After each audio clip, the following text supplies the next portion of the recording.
Cari maklumat dan berita politik yang bebas, kupasan yang tepat, panas. Dapatkannya secara eksklusif hanya di Jom Channel. Komitmen kami, pentasan berita Isnin hingga Jumaat.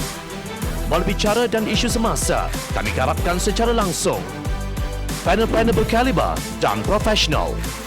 Interaktif, pandangan anda kami raikan. Jangan lupa bersama kami di setiap hujung minggu dalam edisi khas mingguan. Jom Channel, moving forward, sharing a new experience.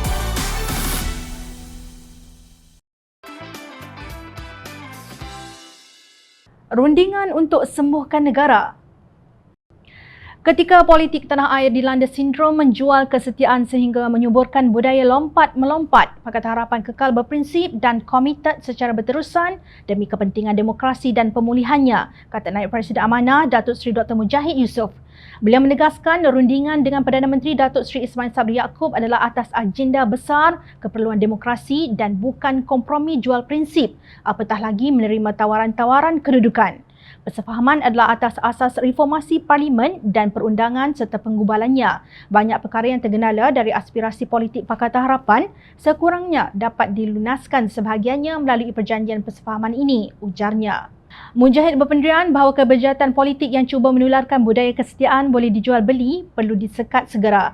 Kehendak rakyat menyegerakan Akta Anti Lompat adalah agenda teratas rundingan supaya keperluan rakyat didahulukan untuk melihat ahli politik yang jujur dengan mandat yang diberikan kepadanya, katanya. Menurut beliau, jiwa perjuangan politik perlu menjauhi label hak cipta terpelihara, intipati yang hendak dicapai lebih utama daripada nama individu maupun parti. Mujahid mengimbas kenyataan almarhum Tuan Guru Datuk Ni Aziz yang melahirkan jiwa besar perjuangan dengan menyatakan kalau ada orang lain nak buat Islam dan kebaikan, dirujuk kepada UMNO, PAS boleh bubar bila-bila masa sahaja.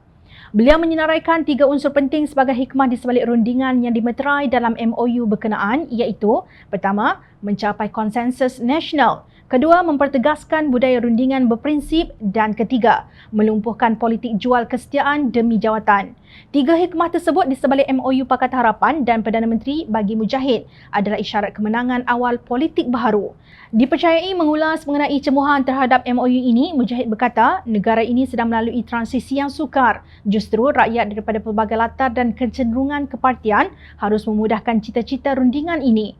Janganlah menyukarkan lagi keadaan dengan membuat andaian negatif yang memudaratkan harapan menyembuhkan negara dan memulihkan demokrasi kita. Tanggungjawab sebagai pembangkang berprinsip diteruskan seperti sema imbang, mengemukakan cadangan dan memastikan parlimen yang bebas dan berfungsi. Cita-cita ini juga termasuk dalam agenda rundingan. Kita membina sistem yang akan terpakai kepada sesiapa sahaja yang menjadi kerajaan kemudian.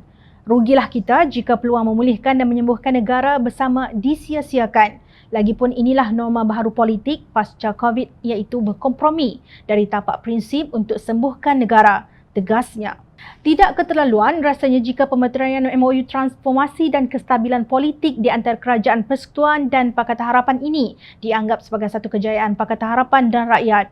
Selain mengenakan checkmate kepada pihak yang ingin menjatuhkan Ismail Sabri sebagai Perdana Menteri yang mungkin datang dari gerombolan Perikatan Nasional, kerajaan kini bergantung kepada sokongan Pakatan Harapan dalam meluluskan belanjawan serta lain-lain rang undang-undang. Sekurang-kurangnya, MOU Kerajaan Pakatan Harapan ini akan membuka jalan kepada reformasi institusi utama bagi Malaysia yang selama ini menjadi intisari perjuangan Pakatan Harapan. Antaranya termasuk pertama, Undang-Undang Anti Lompat Parti yang mengkhianati mandat rakyat yang diwakili ketika memenangi pilihan raya umum. Sekaligus ini akan mengelak berulangnya peristiwa seumpama langkah Sheraton. Kedua, komposisi ahli parlimen kerajaan dan pembangkang yang menganggotai jawatankuasa pilihan khas parlimen yang lebih seimbang. Justru keputusan dan dasar yang dibuat lebih telus dan diyakini. Ketiga, memastikan Suruhanjaya Pilihan Raya SPR mempercepatkan tindakan untuk pelaksanaan pendaftaran umur minimum pengundi 18 tahun.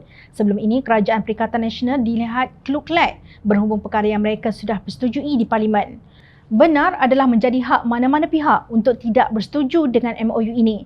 Tetapi tidakkah nyawa rakyat itu penting dan pemulihan ekonomi negara perlu diutamakan daripada melayan ego besar pemimpin?